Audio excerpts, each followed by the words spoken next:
Hello guys, I welcome you all to my channel the red files. I hope आप सब लोग बहुत अच्छे होंगे। और आज मैं आपके लिए लेके आया हूँ एक जंगल में मौजूद एक ऐसे घर की कहानी जो कि आपको सुनने में काफ़ी मज़ा आने वाला है। ये रियल लाइफ इंसिडेंट है, उस पर भी बेस्ड स्टोरी है। इंटरव्यूज़ को मैंने रीड किया, उसके हिसाब से मैं आपको कहानी नरेट करने वाला हूँ। तो उससे पहले आपको बोलना चाहूँगा, अगर आपका डार्क मिस्टीरियस और रियल लाइफ इवेंट से रिलेटेड स्टोरीज़ में इंटरेस्ट है तो आप हमारे चैनल को प्लीज़ सब्सक्राइब करिएगा। हम हर हफ्ते ऐसी 2 से 3 स्टोरीज़ लेके आते हैं आपके एंटरटेनमेंट के लिए। तो बिना किसी देरी किए हम शुरू करते हैं आज की कहानी। तो बात सन 1991 की है। यूएसए में बॉल्टीमोर नाम का एक शहर है। वहाँ पे एक कारपेंटर रहा करता था, उसका नाम था ब्रायन। उसकी एक बीवी थी और 2 बच्चे थे। बीवी का नाम उसकी मारिया था और बच्चों का नाम लिली और शॉन था। एक लड़का और एक लड़की थी उसकी। अब वो लोग डिसाइड करते हैं कि वो शहर की आपाधापी से भाग दौड़ से बहुत ज़्यादा परेशान हो गए थे। तो वो सोचते हैं कि अब उन्हें थोड़े से शांत वातावरण में जाना चाहिए जहाँ बच्चे की अच्छी परवरिश हो सके। तो वो लोग डिसाइड करते हैं कि वेस्ट वर्जीनिया नाम का एक स्टेट है, उसमें वो एक घर लेंगे, अपना घर। क्योंकि जहाँ वो अभी रह रहे थे वो किराए का घर था और उस जगह पे क्राइम रेट काफ़ी हाई था। तो अपने बच्चों के लिए भी वो काफ़ी फिक्रमंद रहते थे। तो वो घर ढूंढने की कोशिश करते हैं। उनको एक घर मिलता है स्लेन्सविल नाम की एक जगह पे। वो घर काफ़ी पुराना था लेकिन काफ़ी सस्ते दामों पे मिल रहा था उनको। तो उन्होंने सोचा कि मौका अच्छा है तो हमें ये घर खरीद लेना चाहिए। वो वहाँ पे शिफ्ट हो जाते हैं। शिफ्ट होते ही वो घर सिर्फ एक फ्लोर का था, जो ग्राउंड फ्लोर होता है, उसकी पहली या दूसरी कोई मंजिल नहीं थी। और ग्राउंड फ्लोर पे वो घर था, एक बड़ा सा आगे मैदान था उनका जो उनका फार्म की तरह भी यूज़ करते थे वो। और बाकी वो घर पूरी जगह से जंगल से घिरा हुआ था। उस कस्बे की आबादी सिर्फ, जो मैंने चेक किया, वो 180 से 190 लोगों की थी उस समय। आज हो सकती है ज़्यादा हो। उस समय 180 से 190 लोगों की थी। अब ब्रायन को ये लगता है कि उसकी गैर हाजिरी में इतना बड़ा घर है और इतनी खुली जगह है, तो घर की प्रोटेक्शन करने के लिए कोई पेट हो पास में तो ज़्यादा बढ़िया रहेगा। तो ब्रायन एक काले रंग का लैब्राडोर डॉग ले आता है, जिससे घर की भी सुरक्षा होगी और घर में जो उसकी गैर हाजिरी में लोग रहते हैं, उसका परिवार रहता है, उनकी भी सेफ्टी हो जाएगी।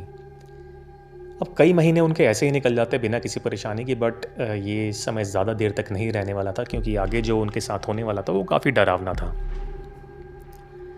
अब ये लोग क्या करते हैं, जो मरिया होती है ब्रायन की वाइफ, वो अपने भाई को, उसकी वाइफ को और उसकी बेटी को अपने घर पे इनवाइट करती है कि एक छोटी सी पार्टी करेंगे और गेट टुगेदर भी हो जाएगा। अच्छा, जो उसके भाई की बेटी होती है उसका जन्मदिन कुछ दिन पहले ही निकला होता है। तो मारिया सोचती है कि क्यों ना उसका जन्मदिन भी मना लिया जाए, लेट सही मना लेते हैं फिर भी। तो वो केक और कुछ गुब्बारे और खाने पीने का सामान लेके आते हैं और घर सजा देते हैं। उसका भाई और उसकी वाइफ और बच्चा आता है और ये सब केक वेक काट के पार्टी करके, बच्चे अपना लिविंग रूम में खेल रहे होते हैं और ये लोग, बड़े लोग, किचन में चले जाते हैं अपना कॉफ़ी पीने के लिए और बातचीत करने के लिए। अच्छा, जो किचन होता है और जो लिविंग रूम होता है एक दूसरे के आमने सामने होता है, तो बड़े अच्छे से सब कुछ दिख रहा होता है कि कौन क्या कर रहा है।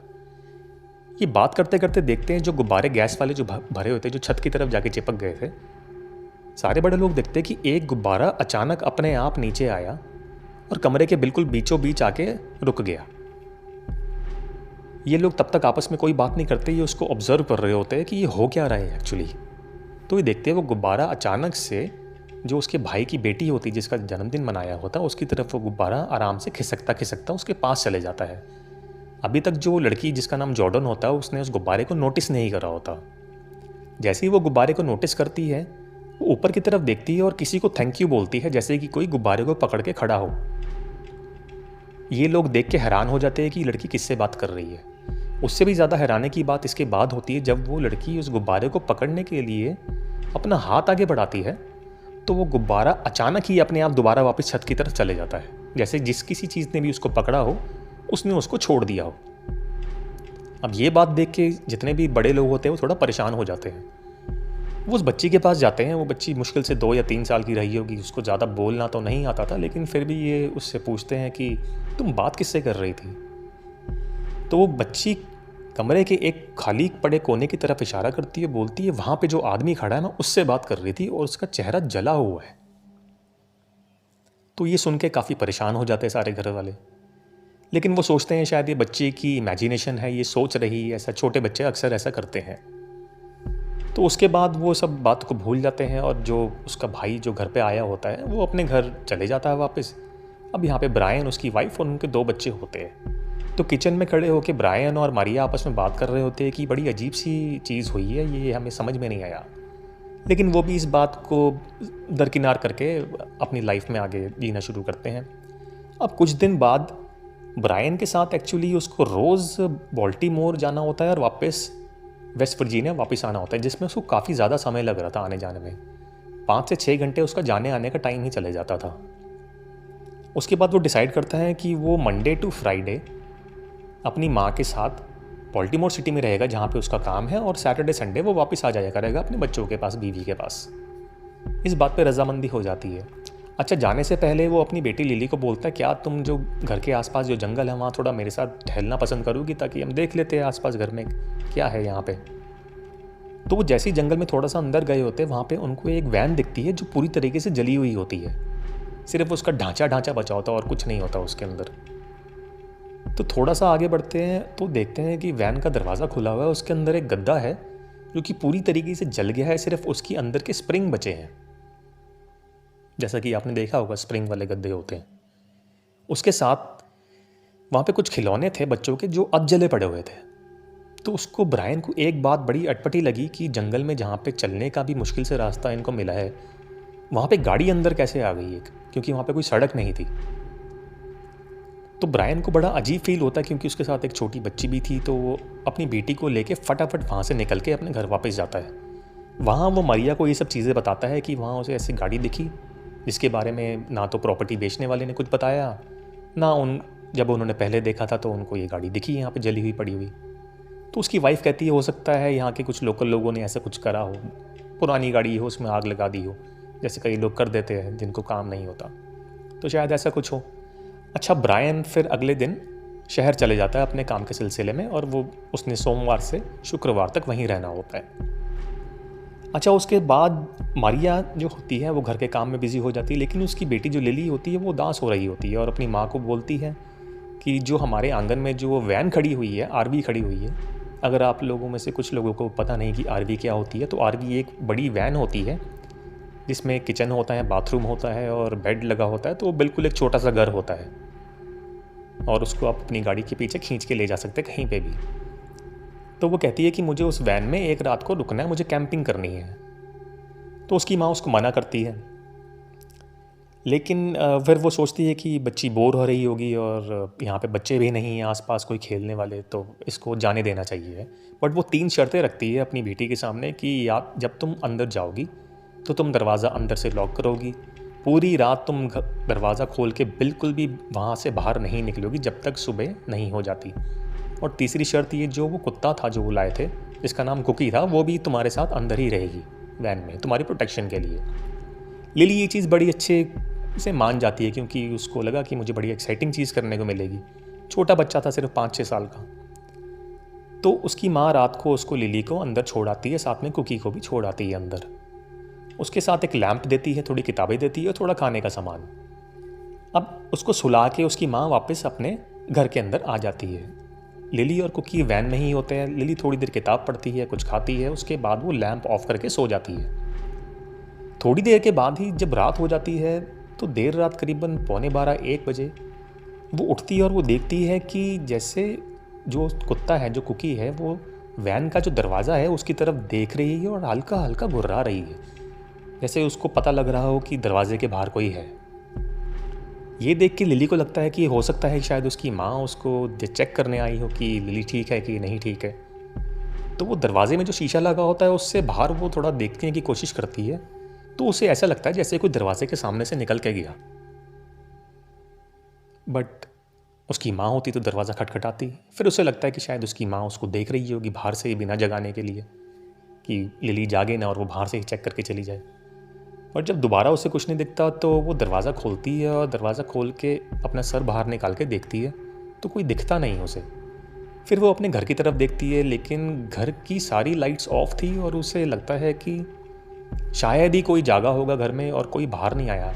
जब उसे ऐसा लगता है कि घर पे तो सब सो रखे, तो बाहर कौन था जो निकला, तो वो फटाफट से दरवाज़ा बंद करती है और फटाफट बिस्तरे पे जाके कंबल अपने ऊपर ओढ़ लेती है तब वो क्या देखती है कि जो कुकी है, जो कुत्ता था, वो एक खिड़की थी कैंप में, वैन के अंदर, जिस पे पर्दा लगा हुआ था। वो उसकी तरफ देख के बिल्कुल दांत निकाल के गुर्रा रही है। इसको देख के वो और डर जाती है, लेकिन उसकी इतनी हिम्मत नहीं होती कि वो पर्दा हटा के देख ले। वो क्या करती है, वो दीवार के साथ एकदम बिल्कुल चिपक के हल्का सा पर्दा हटाती है और वो देखती है, जिससे उसके रोंगटे खड़े हो जाते हैं। बाहर उसे दिखता है एक काले रंग का साया, जो कुछ कुछ एक आदमी जैसा लग रहा था, लेकिन वो आदमी था नहीं, क्योंकि वो लगातार अपनी शेप बदल रहा था और वो खिड़की के अंदर झांक रहा था। और जैसे ही उसको पता लगा कि वो मुझे ही देख रहा है, उस साई ने उसको देख लिया था लिली को, कि वो हल्का सा साइड से देख रही है। इतना देखते ही लिली के पसीने छूट गए और वो फटाफट कंबल ओढ़ के लेट गई।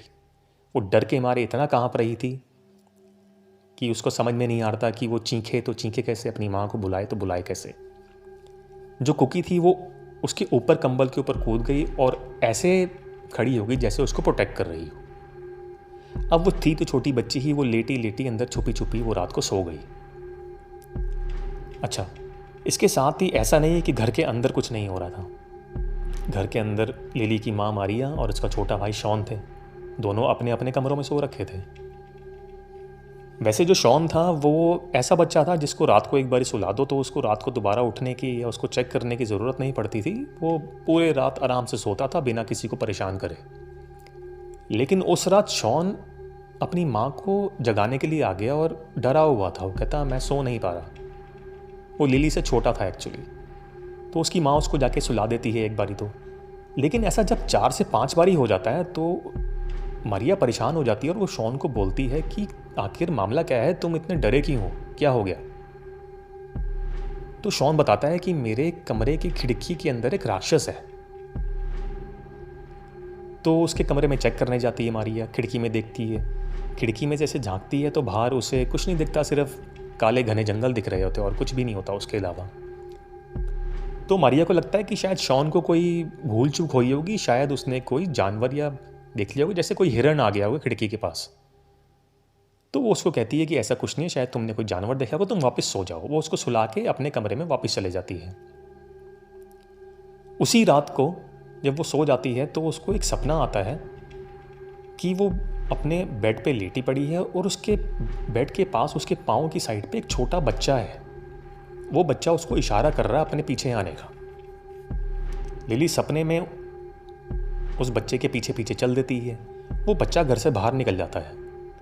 घर से बाहर निकलने के बाद लिली उसके पीछे पीछे जाती है तो देखती है जो उनका आंगन होता है वहाँ पे कई सारे कपड़े डालने वाले तार हैं। उन तारों पे सफ़ेद रंग की चद्दरें लटकी हुई हैं, काफ़ी सारी अलग अलग डायरेक्शन में। तो लिली उस बच्चे के पीछे जाती है। वो बच्चा तो उसमें गुम हो जाता है उन कपड़ों के पीछे। फिर लिली को ऐसा लगता है कि जैसे उसके पाँव पे कुछ लगाया गया है। तो अपने पाँव पे जब वो झुक के देखती है तो जो कपड़े के थामने के लिए जो क्लिप लगता है वो किसी ने उसके पाँव के अंगूठे पे लगा दिया होता है। वो नीचे झुकती है और उस क्लिप को निकालती है। जैसे वो सीधी खड़ी होती है तो हर जगह पे एकदम से कोहरा छा जाता है और उसकी नींद खुल जाती है। अब अगले दिन सुबह जैसे ही वो लिली जागती है, मारिया जागती है, तो वो अपना बेड ठीक कर रही होती है, चद्दर वद्दर साफ़ करती है। तो वो अचानक देखती है कि उसके बेड के पास ज़मीन पे वही सेम क्लिप वैसा ही रंग का ज़मीन पे पड़ा होता है, जिसे देख के वो काफ़ी हैरान हो जाती है क्योंकि उनके घर में इस तरीके का क्लिप कहीं पे भी नहीं था। तो वो हैरान और परेशान होती है। फिर वो कहती है शायद कुछ सपने में ही ऐसा हुआ होगा। वो उस बात को नज़रअंदाज कर देती है। अब सुबह का टाइम हो जाता है। लिली जो कि कुकी के साथ वैन में सो रही होती है वो भी जाग जाती है। वो सूरज की पहली किरण पे अपने घर वापस आ जाती है। अब ये सब लोग किचन में बैठ के ब्रेकफास्ट कर रहे होते हैं, जहाँ पे मारिया लिली से पूछती है, कल तुम रात को वैन में सोई थी तो अच्छा लगा होगा तुम्हें बहुत ज़्यादा, कैसा लगा मुझे ज़रा बताओ, तुमने रात को क्या क्या किया। अब लिली जो छोटी बच्ची थी वो वैसे तो बहुत ज़्यादा बात करती थी, बहुत बातूनी लड़की थी, हंसती खेलती जैसी थी, लेकिन उस दिन उसका मिजाज कुछ अलग ही था। वो कुछ बोल नहीं रही थी। तो मारिया ने पूछा क्या हुआ। तो लिली बोलती है कि मैं सोचती हूँ कि मैं आज के बाद दोबारा कभी वैन में नहीं जाऊँगी सोने के लिए। तो मारिया को लगता है कि लिली को शायद अच्छा नहीं लगा होगा, अकेले सोना, तो इसलिए शायद डरी हुई है। तो वो भी उस बात को नज़रअंदाज करके आगे अपने दिन के कामों में लग जाती है। अब इसके बाद क्या होता है कि मरिया को दोबारा वैसा ही सपना आता है जहाँ पे उसको वो लड़का बुला रहा होता है और अपने पीछे लेके जाता है, और बिल्कुल वैसा ही सपना रिपीट होता है और दोबारा उसको वही क्लिप अपने बेड के नीचे पड़ा हुआ मिलता है अगले दिन। इस बात से परेशान होके मारिया अपनी बहन को फ़ोन करती है और बोलती है कि ऐसा ऐसा है और मुझे बार बार सपना आ रहा है और बच्चे भी काफ़ी कंप्लेंट कर रहे हैं कि कुछ दिखता है उनको, तो उसे समझ में नहीं आ रहा वो क्या करे। उसकी बहन बोलती है कि शायद उसको काम की वजह से थोड़ा सा स्ट्रेस हो गया है, क्योंकि घर भी शिफ्ट हुआ है, नई जगह है, थोड़ा टाइम लगेगा। वो उसके लिए ये कर सकती है कि वो उसके घर आ जाती है, उसके बच्चों को एक दिन के लिए संभालेगी, एक दिन की मारिया छुट्टी ले और थोड़ा घूम फिर ले, रेस्ट करे। तो वो दोनों इस बात के लिए मान जाती है। अगले दिन मारिया की बहन आ जाती है और बच्चों के साथ थोड़ा खेलने लगती है, बच्चों को संभालती है, घर के थोड़े काम कर लेती है। अब उस दिन मारिया सोचती है कि वो थोड़ा बाहर जाके, जो पीछे घर के पीछे जंगल है वहाँ पे थोड़ा घूम के आने के लिए सोचती है, जिससे थोड़ी ताज़ी हवा मिले उसको। मारिया जैसे ही जंगल के अंदर जाती है, थोड़ा आगे जाती है, थोड़ा वो डीप चले जाती है जंगल में, थोड़ी गहराई में। वहाँ पे उसे दिखता है एक छोटा सा कब्रिस्तान, जहाँ पे 4 कब्रें होती है, लेकिन उन कब्रों का साइज़ थोड़ा छोटा होता है, जैसे छोटे बच्चों की कब्रें हो। और कब्र पे जो पत्थर होता है उस पर भी किसी का नाम या किसी तरीके की कोई जानकारी नहीं लिखी हुई थी, जिससे उसको पता लगे कि कौन किसकी कब्र है। वो इस चीज़ को लेके काफ़ी परेशान हो जाती है कि उसके प्रॉपर्टी में कुछ कब्रें भी है जिसके बारे में प्रॉपर्टी डीलर ने उनको कुछ नहीं बताया था। तो वो फटाफट वहाँ से निकलती है, क्योंकि उसको अच्छा नहीं लग रहा होता, कुछ ख़राब होने की फीलिंग आ रही होती है उसको। वो वापस घर की तरफ आ जाती है, अपनी बहन को बताती है। अब उसके बाद रात को वो लोग दोबारा सो जाते हैं। उसकी बहन अपने घर चले जाती है, बच्चे सारे अपने कमरे में होते, लिली अपने कमरे में, शॉन अपने कमरे में, मारिया अपने कमरे में। अब उस रात को क्या होता है कि लिली जो वैन में रुकी थी, उसको खिड़की से तो वैसे ही डर लगने लग जाता है कि खिड़की के अंदर कुछ होगा। उसके कमरे में भी एक खिड़की थी जिसका पर्दा अमूमन बंद रहता था, लेकिन उस रात वो पर्दा पूरा खुला हुआ था। अब उसको वही खौफनाक मंजर याद आता है जो काला साया उसको वैन की खिड़की में दिखा था। वो उठती है, वो खिड़की बंद करने के लिए जैसे ही जाती है, देखती है बाहर हल्की सी चांद की रोशनी में उसको दिखता है कि सामने दूर पेड़ों के पास एक वही काले रंग का साया खड़ा हुआ है। ये देखते ही लिली के पांव वहीं के वहीं जम जाते हैं। वो थोड़ा सा और गौर से देखती है तो उसको लगता है कि वो साया शायद धीरे धीरे उसकी तरफ चलता हुआ आ रहा है। थोड़ी देर के बाद वो देखती है कि उस साये ने उसकी तरफ भागना शुरू कर दिया है, खिड़की की तरफ। लिली जोर से पर्दा बंद करती है और फटाफट, क्योंकि थी वो छोटी बच्ची, फटाफट बेड पे चढ़ती है, दौड़ती है और वो कंबल ओढ़ के उसके अंदर छुप जाती है, अपने आप को छुपा लेती है। उधर जो मारिया अपने कमरे में सो रही होती है, उसको ज़ोर ज़ोर से कुकी के भौंकने की आवाज़ सुनाई देती है। वो फटाफट वहाँ से उठ के लिली के कमरे में आती है और देखती है कि लिली छुप बेड के अंदर कंबल के नीचे छुपी हुई है और कुकी लगातार भौंके जा रही है। वो लिली से पूछती है क्या हुआ। वो उसको, लिली अपनी माँ को बताती है कि ऐसे उसने उस रात को भी काला साया देखा था। वही काला साया उसको अब सामने जंगल की तरफ दिखा, जो इस बारी दौड़ता हुआ आ रहा था घर की तरफ। इस बात को भी लिली दोबारा दरकिनार करके, उसको नज़रअंदाज करके बोलती, मारिया उसकी माँ जो होती है, इस बात को दरकिनार करके बोलती है कि ये शायद कोई जानवर होगा और तुम्हें इसीलिए वहम हो रहा है और कुछ बात नहीं है। कुकी भी इसलिए भौंक रही है, एक जानवर दूसरे जानवर को देख के थोड़ा सा भौंकता है, स्पेशली अगर आपने कुत्ता पाला हो तो आप समझ पाएंगे। इसके बाद क्या होता है, अब लिली को सुला के मारिया अपने कमरे में चले जाती है कुकी को लेके, जो उनका कुत्ता होता है।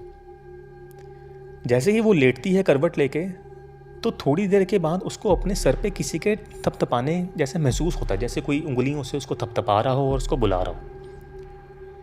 लिली की हल्की सी आँख खुलती है, उसको लगता है फिर ही दोबारा उसके बच्चे होंगे जो दोबारा डर रहे हैं बेकार में। तो वो हल्की सी ऐसे ही सर घुमा के बोलती है कि बेटा सो जाओ जाके, ऐसा कुछ भी नहीं है, मैं हूँ यहाँ पे। थोड़ी देर के बाद उसको दोबारा लगता है कि दोबारा किसी ने मारा, थपथपाया। इस बार वो करवट लेके देखती है तो वहाँ पे कमरे में कोई भी नहीं होता और उसकी कमरे का दरवाज़ा भी बंद होता है। लेकिन एक चीज़ बड़ी अजीब थी, जो कुकी थी वो दोबारा अपने दांत निकाल के बिल्कुल अटेंशन पोजीशन में आके, बिल्कुल जैसे किसी को गुर्रा रही हो, काटने के लिए तैयार हो, वो उसी डायरेक्शन में देख रही थी जहाँ से उसको थपथपाने जैसा महसूस हो रहा था। अब मरिया को लगने लगता है डर। वो फटाफट कंबल हटाती है और एकदम से उठ के घर की कमरे की लाइट जलाती है जहाँ पे कोई भी नहीं होता। पूरा कमरा अच्छे से चेक करती है, पूरा घर वो चेक करती है कि घर में कोई है तो नहीं। घर के अंदर कोई नहीं होता, दोनों बच्चे बड़े आराम से सो रखे होते हैं। अब वो अगले दिन अपनी माँ को फ़ोन करती है और अपनी माँ को सारी कहानी बताती है और बोलती है उसको घर से थोड़ी देर के लिए दूर जाना है बच्चों को लेके। और क्योंकि गाड़ी उनके पास एक ही थी जिसको ब्रायन अपने साथ शहर ले गया था, तो वो अपनी माँ को बोलती है कि अपनी गाड़ी छोड़ जाइएगा, मैं अपने बच्चों को लेकर थोड़ा आसपास की जगह पे घूमना चाहती हूँ, कुछ घर का सामान भी लाना है। उसकी माँ इस बात को मान जाती है और गाड़ी अगले दिन छोड़ जाती है। अब जो मारिया होती है वो लिली और शॉन को तो गाड़ी में बिठा देती है, लेकिन वो कुकी को अपने साथ नहीं लेके जाती। उनके बरामदा ही जो काफ़ी बड़ा होता है उसमें एक पिंजरा होता है काफ़ी बड़ा, जिसके अंदर वो कुकी को लॉक कर देती है और बाहर से लगा देती है ताला, ताकि कुकी कहीं बाहर सड़क पे भाग ना जाए या फिर कोई गाड़ी उसको मार ना जाए। अब ये लोग जब शहर की तरफ जाते हैं और एक पेट्रोल पंप होता है, वहाँ पे मारिया गाड़ी रोकती है। वहाँ अपनी गाड़ी में पेट्रोल भरवा रही होती है। शहर तो काफ़ी छोटा ही होता है वैसे। अब वहाँ पे जो काफ़ी पहले से रहने वाली एक औरत आती है, वो भी अपनी गाड़ी में पेट्रोल भरा रही होती है और वो मारिया को देख के पूछती है कि मैंने तुम्हें पहले तो कभी नहीं देखा यहाँ पे, क्या तुम नई आई हो? तो मारिया बोलती है कि हाँ, हम नए आए हैं और ऐसे ऐसे जगह पे हमने घर लिया है। तो जैसे ही वो औरत उसका घर का एड्रेस समझती है तो कहती है क्या तुम्हें अपने घर की हिस्ट्री पता है? तो मारिया बोलती है नहीं। तो वो उसको बताती है कि उसी घर में एक कुछ टाइम पहले आग लग गई थी जहाँ पे 4 लोगों की जिंदा जल के मौत हो गई थी। तो मारिया को ये बात सुन के काफ़ी धक्का लगता है। खैर, वो अपनी बात ख़त्म करके वापस घर आते हैं और घर आने के बाद वो देखती है कि जिस पिंजरे में उन्होंने कुकी को बंद करा हुआ था उस पिंजरे में कुकी नहीं है। पिंजरा बिल्कुल सही सलामत है, बाहर जो ताला लगाया था वो ताला भी वही है, ताला भी किसी ने तोड़ा नहीं था, लेकिन अंदर कुकी नहीं थी। कुकी को ज़मीन निगल गई या आसमान ले गया, कुकी का क्या हुआ उसके बाद उन्होंने कुकी को कभी नहीं देखा। ये उनके लिए काफ़ी धक्के वाली बात थी, क्योंकि वो कुकी से काफ़ी प्यार करते थे, उनकी फैमिली का मेंबर बन गई थी। बेशक वो जानवर थी लेकिन फैमिली का मेंबर बन गई थी और उनकी प्रोटेक्शन भी करती थी। तो काफ़ी दुख हुआ बच्चों को भी और मारिया को भी। उसके बाद ब्रायन वापस आता है घर सैटरडे को। तो एक दिन ऐसे ही निकल जाता है। अब मारिया को वैसा ही सेम ड्रीम दोबारा, सेम सपना दोबारा आता है, बट थोड़ा सा अलग होता है। वो बच्चा दोबारा उसको बुलाता है, वो सपने में उठ के उसके पीछे बाहर तक जाती है। बाहर वही चद्दरें लटकी होती हैं तारों पे। इस बार वो बच्चा एक चद्दर के पीछे खड़ा हो जाता है जाके। इस बार वो छुपता नहीं, ये उसको देख रही होती है सामने खड़ी होकर थोड़ी सी दूरी पे। अब वो देखती है कि वो बच्चा अपने लेफ़्ट साइड पे सर घुमाता है और किसी को ऊपर देखता है। वैसे ही लिली की भी नज़र उस तरफ जाती है, तो वहाँ देखती है एक काले रंग का साया जो लगातार अपनी शेप बदल रहा है, जो लंबा हो रहा है धीरे धीरे, फिर अपनी हाइट छोटी कर ले रहा है। वो उस बच्चे के कंधे पे हाथ रख देता है। ये देख के मारिया थोड़ी सी सपने में इतना डर जाती है कि वो हिल नहीं रही होती अपनी जगह से। वो जागना तो चाहती है लेकिन वो जाग नहीं पा रही होती। अब वो देखती है कि वो जो साया है उसने बच्चे का सर पकड़ा और हवा में सीधा उठा लिया पूरे बच्चे का शरीर, और उसको ऐसे ही हाथ में पकड़े पकड़े वो उसकी तरफ लपका। और जैसे ही वो उसकी तरफ ऐसे लपका तो मारिया अपनी जगह पे खड़ी खड़ी पीछे गिर गई। तो जैसे ही वो गिरी तो उसकी नींद खुल गई एकदम से।